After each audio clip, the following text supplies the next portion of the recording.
মোক ৰক্ষা কৰোতা প্ৰভু হনুমান তোমাৰ চৰণত প্ৰণাম জনাইছোঁ। নমস্কাৰ বন্ধু বান্ধৱীসকল, আপোনালোকক মাধৱ কথামিত ইউটিউব চেনেলটিলৈ স্বাগতম জনাইছোঁ। প্ৰভু হনুমানৰ পৰম কৃপাত নিশ্চয় আপোনালোকে ভালেই আছে। বন্ধু বান্ধৱীসকল, যেতিয়া চাৰিওফালে বিপদে নেৰা হয়, সমস্যাই নেৰা হয়, তেতিয়া আমাৰ সহায় বা ৰক্ষা কৰোতা কোনো নাথাকে। বিপদত কাৰোবাৰ পৰা মাত এষাৰ পাবলৈ টান হয়, তেতিয়া এই মানুহে নধৰা বিশাল পৃথিৱীখনত নিজকে অকলশৰীয়া অনুভৱ হয়। কাক লৈ জীয়াই থাকিম, কোনে জীয়াই থাকিবলৈ সাহস দিব, ইত্যাদিবোৰ কথাই মন মগজুত বাৰুকৈয়ে প্ৰভাৱ পেলায়। কিন্তু তেতিয়াও আমি নিজৰ উপাস্য ভগৱানক হৃদয়ৰ পৰা চিন্তা কৰিয়ে থাকোঁ আৰু মনতে কওঁ, প্ৰভু মোক ৰক্ষা কৰা মহা বিপদৰ পৰা। তোমাৰ বিনে এই পৃথিৱীত আৰু কোনো নাই। তুমি মোৰ মাতা পিতা আৰু ইষ্টদেৱ। তোমাৰ বিনে এই পৃথিৱীত কাৰোৰ ওপৰত বিশ্বাস ভাৱ নাহে। হে প্ৰভু হনুমান, তুমি মোক ৰক্ষা কৰা। যিসকল লোকে মহা বিপদত এইদৰে প্ৰভু হনুমানক ভক্তি ভাৱেৰে কাকুতি কৰে, সেইসকল ভক্তক প্ৰভু হনুমানে অতি শীঘ্ৰে ৰক্ষা কৰি বিপদৰ পৰা উদ্ধাৰ কৰে। বন্ধু বান্ধৱীসকল, আমাক ৰক্ষা কৰোতা প্ৰভু হনুমান সদায় আমাৰ মাজতে আছে। আমি যদি অন্তৰ্দৃষ্টিৰে জানি বুজি লওঁ, তেওঁক বিচাৰোঁ, তেন্তে সদায় আমাৰ মাজতে দেখা পাম।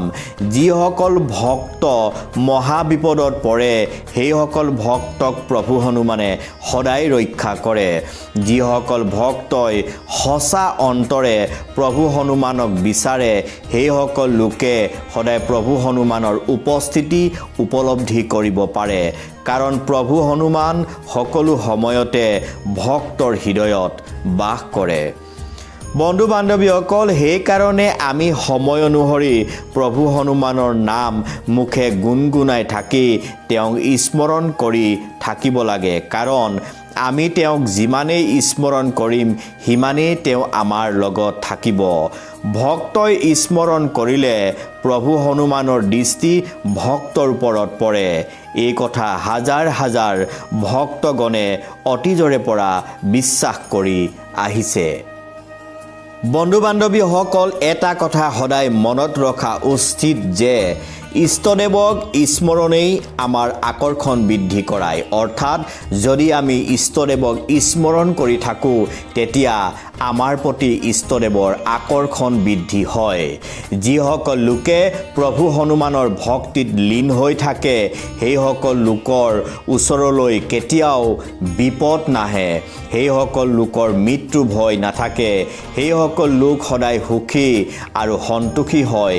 সেইসকল লোকে কেতিয়াও আনৰ অপকাৰ চিন্তা নকৰে, সদায় আনৰ উপকাৰ হোৱাটো বিচাৰে। প্ৰভু হনুমানে সদায় সেইসকল লোকক ৰক্ষা কৰে, যি কেতিয়াও আনৰ অপকাৰ চিন্তা নকৰে, যি দয়াবান, যি ক্ষমাবান আৰু যি দুখীয়াৰ পৰম বন্ধু। বন্ধু বান্ধৱীসকল, আমাক সদায় প্ৰভু হনুমানে ৰক্ষা কৰিব, যদিহে আমি তেওঁক অন্তৰৰ পৰা গভীৰভাৱে শ্ৰদ্ধা কৰোঁ আৰু প্ৰতিটো মুহূৰ্তত তেওঁক স্মৰণ কৰিবলৈ নাপাহৰোঁ। সেইকাৰণে তেওঁৰ চৰণত শতকোটিবাৰ প্ৰণাম জনাইছোঁ, যাতে আমাক প্ৰতিটো মুহূৰ্তত ৰক্ষা কৰি থাকে। জয় শ্ৰী হনুমান, জয় শ্ৰী ৰাম। ধন্যবাদ।